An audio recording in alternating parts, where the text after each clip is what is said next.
Today's leaders are being pulled in two directions at once. They need a microscope to manage those immediate threats and a telescope to spot the opportunities ahead.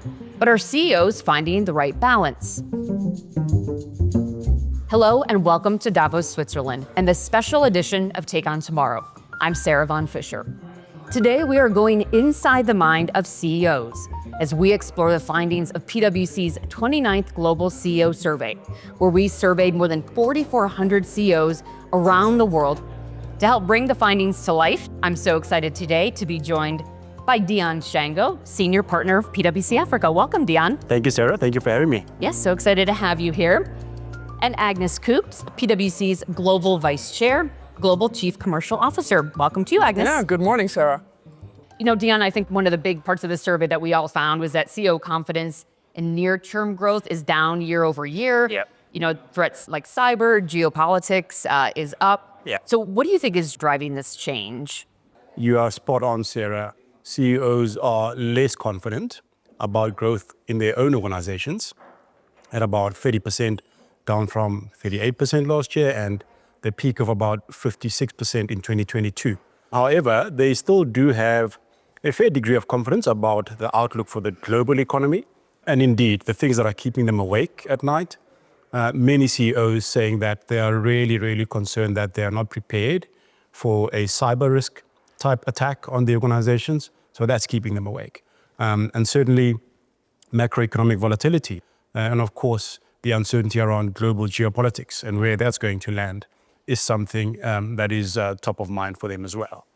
Then, of course, the topic that everyone is talking about, AI, right? Are they moving fast enough? Are they investing sufficiently at scale? And when will they start seeing the returns coming through on their P&Ls?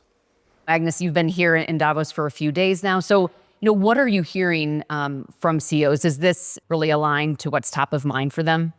Yes, it does. So there's so much going on, and CEOs are also looking for a little bit comfort. You can feel that in the conversations. They're really curious to hear about the outcomes of the CEO survey. I think maybe a little bit more than I would have experienced previous years. So I think there's a search for how do I get better informed? And I think that's something that is part of all of this, because there's so much like the geopolitics, like AI, and how do I find my way together with my team in all of those challenges? Yeah, that's what we are hearing, and that's what you can feel almost when you're here. Dion, our survey also looked at how CEOs are using their time, and respondents say they're spending nearly 50% of their time on issues with less than a one-year horizon, and just 16% of time on long-term challenges, which is really interesting. So do you see this as a risk to spend so much time focused on those short-term issues? It certainly is a risk. And we've spoken about this idea of a CEO really having the ability to use a microscope and a telescope at the same time, and strike that perfect balance between short-term and long-term issues. So what it does mean is that a CEO needs to think about their time as something that is a strategic asset of theirs.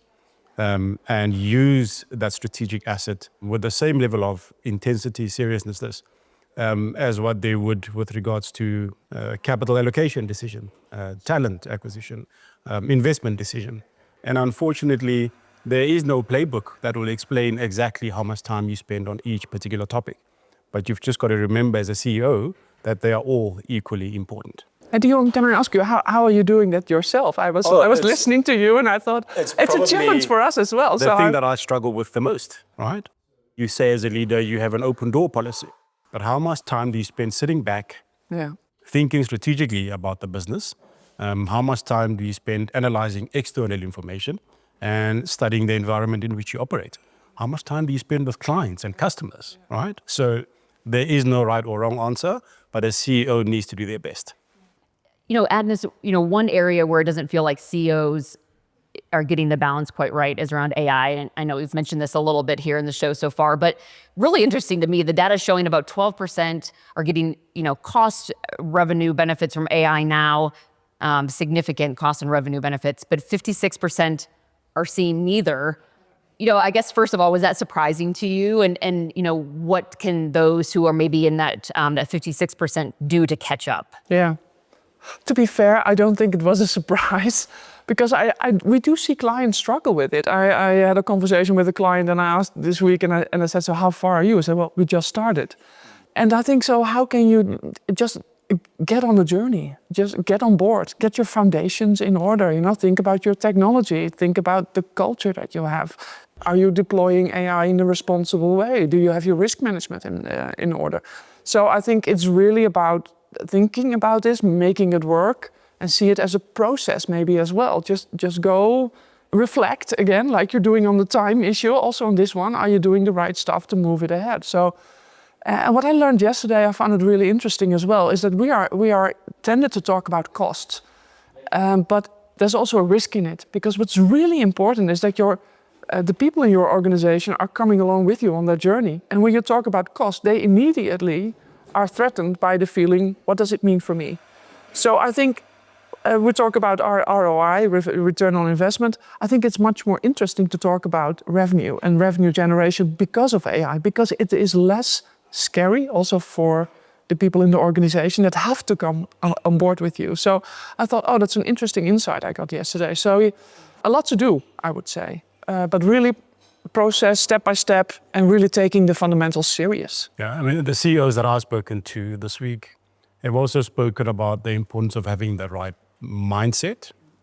If the mindset isn't there, not only for the CEO themselves, but for their immediate executive team, to really take everybody on that journey, then it will be a struggle to get to a place where you are ready to invest at scale and really unleash the power and the possibility of AI into your staff, your people, your organization, and be fearless about what will come next. Yeah, and I heard the CEO talk about what they did to make sure. So they really invested in a program for the whole company, for all of the employees. So they did before and after, they did like how are people feeling about it?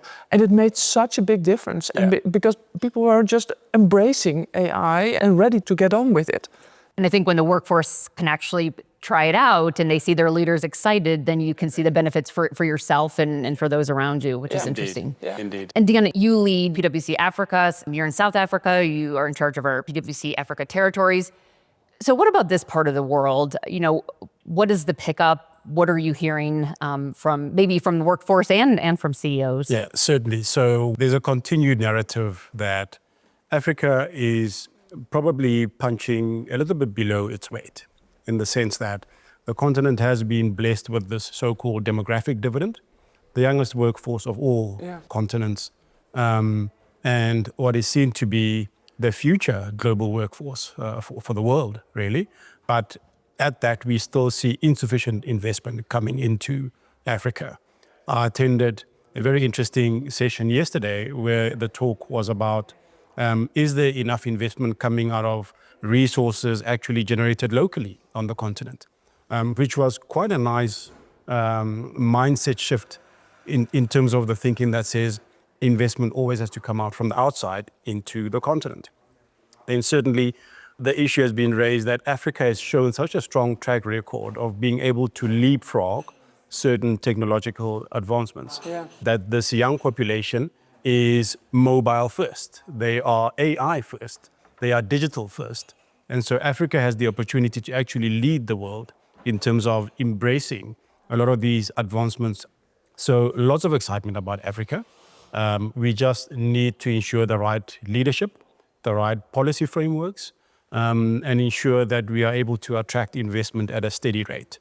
It's exciting to think about that young workforce, right? I think we forget about that, and it's so important. Yeah. Agnes, in this year's survey, we're also seeing CEOs that are moving into new sectors, really looking at innovation, rethinking innovation. One of the stats was more than 40%, of CEOs are actually moving into new sectors in the last 5 years, which is exciting. What do you think about the timing on this? Why is this happening now, and what's the greater impact? When CEOs are doing this, it also generates new revenue streams. So I think it's technology is opening up new possibilities. For example, the healthcare sector, technology sector, the way that they can combine strengths. It gives so much possibilities we cannot even always think about. So CEOs are aware of the fact that they have to broaden their scope, and it pays off. That's also what our research is showing. It's such a factor that the CEOs who I've shared this particular trend with were actually quite impressed to hear that as much as 20% of revenues of those organizations that have branched out into other industries is coming from those new sources or new industries that they've explored into. And I think we will continue to see that trend grow even more. Yeah. It's exciting for customers too. I mean, you think about your car turns into something that can monitor your health, or the way we build is completely changing. So it's really interesting. It's exciting, but don't you think it's also a little bit scary sometimes? I think, I'm driving, you're used to it, you're just driving, but now, afterward, maybe you get a full check on how you're doing. Hey, Agnes, you did not have a great start this morning. You're like, what? So it's just a new world, right? We'll meet in 5 years, Agnes. We'll talk about it, and we'll discover that it's our everyday life, and we don't even question, or exactly, Yeah. So what do you think the strongest CEOs are doing differently when it comes to getting this right, allocating their attention, doing it all? Yeah. Look, one thing is clear, Sarah. CEOs are feeling the pressure. But I think the best performing CEOs are adopting a very agile mindset. The best CEOs have realized that the days of having a 5-year strategy that you announce once and then don't talk about ever again are gone, quite frankly. A strategy has to have the ability to respond to unforeseen developments. It has to have the flexibility of being tweaked. Organizations need to be able to course correct, change direction at short notice. So it is those type of CEOs that are performing the best. These are CEOs who understand that they should draw help from everywhere where they can. And of course, collaboration. See where you can partner, see where you are perhaps lacking in expertise, and go where you need to get that. And really having to change your mindset a little bit. Sometimes you don't like to change your plan, but you have to sometimes. And knowing when to lead and when to follow. As a CEO, very, very important. Finally, a question for both of you.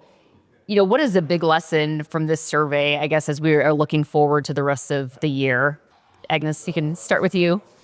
Well, so now I would say it's around making sure that you are well informed so that you find your way and that you're agile, that you are able to adapt all the time. But whether you are successful or not is not because of that part, but it's because of how you internalize and make sure that you are following and that you are daring to step into new possibilities and that you are making it work. And that is something that's in your control. It could be tempting to think, oh, there's so much going on, like you can get frozen. But I think what's really exciting almost is that you can get out of it just by, looking at, okay, so how am I going to handle this? How am is my boldness coming out of these times? So I think it's really great that you can also move boldly forward together with your team and the people around you. So like the partnering. So I would say go ahead. Yeah. I love it. Dion? I agree with that. Only thing I'd add is to say complexity and uncertainty are here to stay. Yeah. And there is simply no such thing as business as usual anymore. That's maybe this is usual. It's really important for any leader or CEO to get that. I think despite that, some of those traditional values of running any organization are important. The importance of building trust at every opportunity. Yes, right? definitely. Trust with stakeholders, regulators, trust with your people, trust with your customers and clients, all right? And so in all of this uncertainty, CEOs, organizations need to find a way of navigating the uncertainty in a way that makes sense for their own organization, in a way that will ensure that the organizations will continue to exist, or maybe not even just exist, but thrive 10 years from now. Yeah, nice. Nice, well said, Dion. Yeah. I can't top that. So thank you both so much for joining us. Really appreciate the conversation. Thank you, Sarah. And insights. So interesting. Well, thanks so much for joining us on this special episode of Take On Tomorrow. To keep up to date on our season, follow Take On Tomorrow wherever you listen to podcasts or head to pwc.com/takeontomorrow. Take on Tomorrow is brought to you by PwC's Strategy and Business. PwC refers to the PwC network and/or one or more of its member firms, each of which is a separate legal entity.